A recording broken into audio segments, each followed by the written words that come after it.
As the sun rises, so does a new era for India. We are on the path to becoming a $30 trillion economy. मैं DK Sinha. India आज 4 trillion economy है, लेकिन अगले 15-20 सालों में ये 30 trillion तक पहुंच सकता है। ये एक नंबर नहीं है, ये एक ट्रांसफॉर्मेशन है, एक ऐसा फेज जहां जॉब्स, बिजनेस और वेल्थ क्रिएशन सब एक्सेलरेट होने वाले हैं। लेकिन सवाल यह है, क्या आप इस ग्रोथ स्टोरी का हिस्सा बनेंगे या एक मूक दर्शक बन के रह जाएंगे? याद रखिए, मार्केट के रिटर्न्स गारंटीड नहीं होते हैं, लेकिन प्रॉपर एनालिसिस, डीप रिसर्च से आपको एक मार्केट में एज मिलता है। लेकिन रिस्क मैनेजमेंट को कभी भी इग्नोर नहीं करना चाहिए। इस गोल्डन इरा को आपको इनकैश करना है, और उसके लिए क्या करना पड़ेगा, चलिए शुरू करते हैं।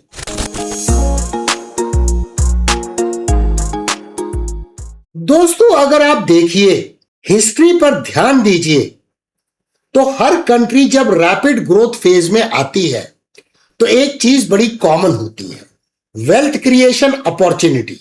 और ये केवल अपॉर्चुनिटी नहीं होती है, ये अपॉर्चुनिटी एक्सप्लोड हो जाती है। यूएस में क्या हुआ, चाइना में क्या हुआ, और अब इंडिया उस फेज में एंटर कर रहा है। Digital India, infrastructure push, manufacturing, startups, ये सब एक डायरेक्शन में जा रहे हैं। और सबसे इंपॉर्टेंट चेंज क्या है, आज वेल्थ सिर्फ बिजनेस ओनर्स के पास लिमिटेड नहीं है। कैपिटल मार्केट्स ने कॉमन लोगों को भी ये अपॉर्चुनिटी दी है उसमें एंटर करने की। आप और मैं दोनों इस जर्नी का पार्ट बन सकते हैं, लेकिन इसकी एक हार्श रियलिटी है। अपॉर्चुनिटी सबको नहीं मिलती है, बेनिफिट सिर्फ उनको मिलता है जो इसके लिए तैयार होते हैं, अपने आप को उसके लिए तैयार करते हैं। अब प्रॉब्लम क्या है, ज्यादातर बिगिनर्स बिना समझते हुए स्टॉक मार्केट में एंट्री ले लेते हैं। किसी ने बोला ये स्टॉक ऊपर जाएगा, व्हाट्सएप ग्रुप में टिप आ गया, या यूट्यूब पर किसी ने बोल दिया कि ये मल्टी बैगर स्टॉक है, और बस एंट्री हो गई।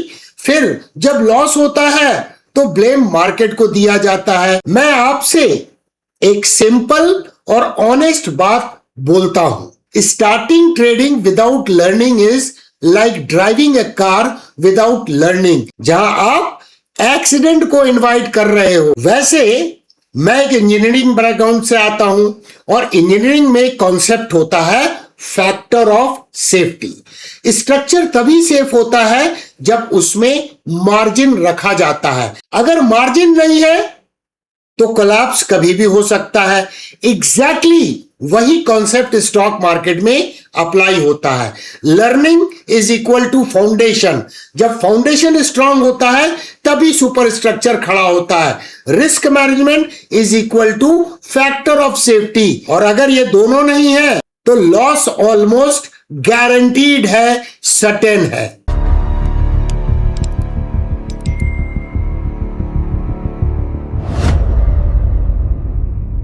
चलिए अब सबसे पहले और सबसे डेंजरस मिस्टेक को समझते हैं, रिस्क मैनेजमेंट को इग्नोर करना। मान लीजिए आपके पास 1 लाख रुपए का ट्रेडिंग अकाउंट है। आपने एक स्टॉक बाय किया बिना स्टॉप लॉस के। शुरू में स्टॉक 5% गिरा, और आपने सोचा ये छोटा सा मूव है, बाउंस आ जाएगा और मेरा लॉस रिकवर हो जाएगा। फिर क्या होता है, मार्केट और 5% गिरता है, यानी टोटल 10%, फिर 15%, और आप सिर्फ देखते रहते हो। ये लॉस मार्केट ने नहीं दिया है दोस्तों, ये लॉस डिसिप्लिन की कमी से आया है। अब बात करते हैं पोजीशन साइजिंग की। अगर आप अपना 30 to 40% कैपिटल एक ही ट्रेड में डाल देते हो तो ये एक गलती आपको इमोशनली डिस्टर्ब करेगी, और जब इमोशंस डिस्टर्ब होते हैं डिसीजन और गलत होते जाते हैं। इसीलिए प्रोफेशनल्स एक सिंपल रूल को फॉलो करते हैं, पहले ट्रेड में रिस्क 1 to 2% से ज्यादा वो लेते ही नहीं है। ये बोरिंग लग सकता है, लेकिन यही आपको गेम में जिंदा रखेगा। अब आगे बढ़ने के लिए आपके लिए एक छोटा सा सवाल। मान लीजिए आपका ट्रेडिंग कैपिटल है ₹1,00,000 और आप रिस्क ले रहे हैं पर ट्रेड 10,000 रुपए का। क्या यह करेक्ट रिस्क मैनेजमेंट है? यस या नो में आंसर कीजिए कमेंट के द्वारा। अब तीसरा और डेंजरस फैक्टर, लीवरेज। लीवरेज आपको पावर देता है लेकिन कंट्रोल नहीं देता। आपको लगता है कैपिटल छोटा है, लीवरेज ले लेते हैं, लेकिन जब मार्केट अपोजिट डायरेक्शन में जाता है तो लॉस मल्टीप्लाई हो जाता है और बिगिनर्स का अकाउंट ज्यादातर यहीं खत्म हो जाता है। अब आते हैं इमोशंस पे। मार्केट नंबर्स का गेम नहीं है, यह साइकोलॉजी का गेम है। एक रियल लाइफ सिनेरियो को देखिए।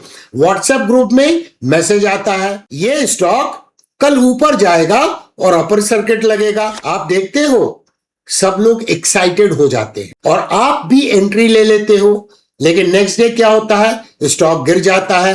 अब क्या होता है? फियर आता है, लोग डरने लगते हैं, पैनिक सिचुएशन क्रिएट होती है और आप लॉस में एग्जिट कर जाते हो क्योंकि आपके पास कोई ऑप्शन नहीं है। यही होता है FOMO plus fear, fear of missing out और डर, ये सबसे खतरनाक बीमारी है स्टॉक मार्केट में। और फिर आता है रिवेंज ट्रेडिंग। आप सोचते हो लॉस रिकवर करना है और फिर क्या करते हो? डबल क्वांटिटी ले लेते हो और फिर लॉस और बड़ा हो जाता है। मार्केट आपको पनिश नहीं करता, आपके डिसीजंस आपको पनिश करते हैं।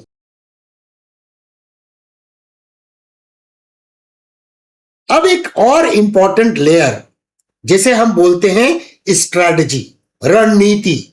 अगर आपके पास प्लान नहीं है तो आप ट्रेडिंग नहीं कर रहे हो, आप गेस कर रहे हो। एंट्री क्या है, एग्जिट क्या होगी, रिस्क कितना लेना है। अगर ये डिफाइंड नहीं है तो कंसिस्टेंसी इम्पॉसिबल है। एक सिंपल रूल हमेशा याद रखिए, अगर आप अपनी ट्रेडिंग स्ट्रैटेजी को एक सिंपल सेंटेंस में एक्सप्लेन नहीं कर सकते तो ट्रेड मत लीजिए। बिगिनर्स का प्लान होता है चलिए मार्केट को देखते हैं क्या होता है, और मार्केट का प्लान होता है चलो इनका अकाउंट देखते हैं कि क्या होता है। अब सवाल है स्टार्ट कैसे करें?